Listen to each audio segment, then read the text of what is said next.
بھارتی tennis star Sania Mirza نے retirement کا اعلان کے بعد جذباتی انداز میں ٹینس کو خیرباد کہتے ہوئے اپنے 20 سالہ کیریئر کا اختتام کر دیا۔ سوشل میڈیا پر متحرک رہنے والی ٹینس اسٹار نے آئندہ ماہ فروری میں ریٹائرمنٹ کا اعلان کیا ہے۔ انہوں نے social media platform Instagram پر ریٹائرمنٹ کے حوالے سے اپنے جذبات کا اظہار ایک طویل نوٹ کے ذریعے کیا ہے۔ اس نوٹ میں انہوں نے اپنے 20 سالہ کیریئر کے سفر پر روشنی ڈالی اور اس دوران اہل خانہ اور فرستاروں کی جانب سے ملنے والے تعاون پر ان کا شکریہ ادا کیا۔ انہوں نے بتایا کہ وہ اپنی زندگی کا ایک نایاب وقت شروع کرنے والی ہے اور ان کا کہنا تھا کہ وہ اب اپنا زیادہ تر وقت اپنے بیٹے کے ساتھ گزارنا چاہتی ہے۔ انہوں نے بتایا کہ 30 سال قبل صرف 6 برس کی عمر میں ان کی والدہ انہیں نظامی کلب ٹینس کورٹ تربیت حاصل کرنے کے لیے لے کر گئی تھی، لیکن کوچ نے یہ کہہ کر انکار کر دیا تھا کہ ابھی وہ ٹینس سیکھنے کے لیے بہت چھوٹی ہے، جس پر انہوں نے کوچ سے کیسے لڑائی کی اور پھر کس طرح انہیں ٹینس سکھانے کے لیے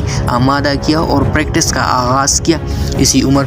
میں انہوں نے ایک دن گرینڈ سلیم کھیلنے اور اپنے ملک کی نمائندگی کرنے کا خواب دیکھا تھا اور اب گرینڈ سلیم سے ہی اپنے کیریئر کے سفر اختتام کرنے کا ارادہ رکھتی ہے۔ انہوں نے لکھا کہ اب اس مقام پر پہنچنے کے بعد جب میں پیچھے مڑ کر دیکھتی ہوں تو مجھے 50 سے زائد بار کھیلنے اور کئی مرتبہ جیتنے کا موقع بھی ملا۔ انہوں نے اپنے ملک کے لیے تمغہ حاصل کرنے والے لمحات کو سب سے بڑا اعزاز قرار دے دیا اور اس سفر میں ان کا ساتھ دینے اور ہر قدم پر ان کی حوصلہ افزائی کرنے پر اپنے فرستاروں کا دل کی گہرائیوں سے شکریہ ادا کیا۔ وہ حیدرآباد کی چھوٹی سی بچی کو آسمان کی بلندیوں تک لے گئے۔